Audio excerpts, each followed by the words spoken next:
Hi guys, તમારું ફરીવાર સ્વાગત છે મારા ન્યૂ વ્લોગમાં. અત્યારે તો આપણે આજે જવાના છે ઉપરકોટ કિલ્લામાં. આપણે જુનાગઢ આવી ગયા છીએ, આપણે જવાના છે ઉપરકોટ કિલ્લામાં. તો તમને આખો વ્લોગ બનાવી, તમે વ્લોગમાં આખા કન્ટિન્યુ રહેજો. તો ચાલો આપણે ડાયરેક્ટ ઉપરકોટ કિલ્લામાં જ તમને મળીએ.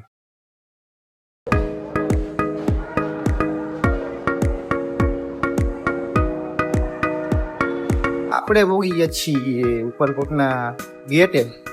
તે ટાઈમ દેખો છે, નવી રીતના હાઈલું જવાનું છે. ફાઇનલી ગાઈસ આપણે આવી છે અંદર.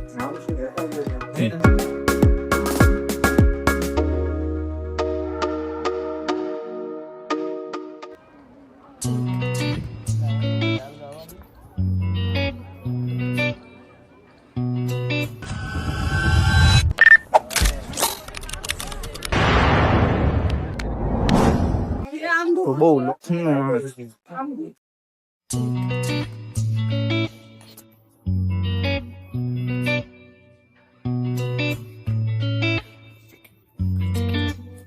ટોપ તો આપણે જોઈ લીધી. હવે આપણે જવું બીજી તરફ.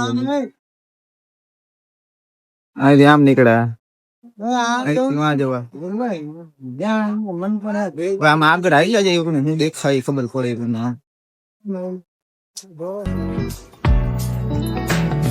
પછી આપણે આવી ગયા એમ ડ્રિંકિંગ વોટર, પાણી પી લેવા થોડું.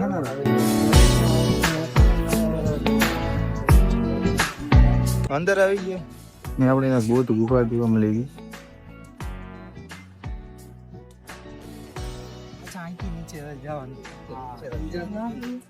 આપણે જાય છે અડી કડી વાર.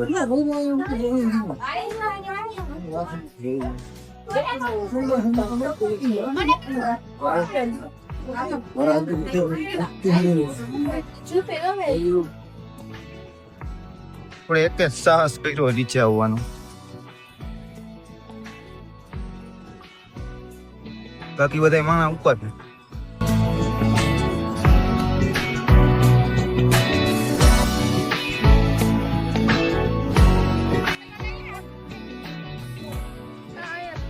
આપણે આગળ હેલા જઈશું. થોડી ઘડી વાવ આપણે જોઈ લીધી, ચડી લીધી. હવે આગળ જોઈએ શું શું છે. નાની ઉંમર તો હું 20-25 પર આવી ગયો, નાનો હતો ત્યારે.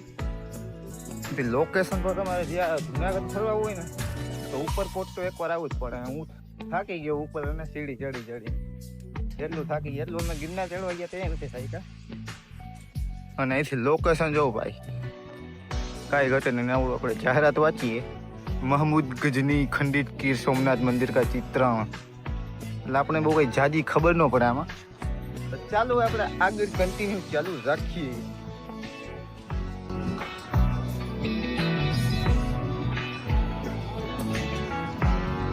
અડી કડી વાવ આપણે જ્યાં નીચે ઉતરતા એ ભાઈ હતી.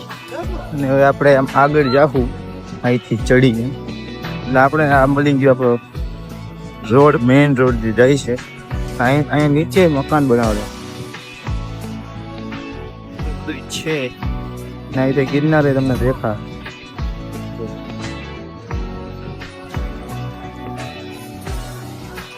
બાકી અહીંયા તમે આવો એટલે જુનાગઢ ઉપરકોટના કિલ્લામાં તો તમારે આવવું જ પડે એવું છે. આ બધું અહીં તો હિંચકો ખાવાની જે મજા છે મિત્રો, એ વાત પૂછવામાં આવી.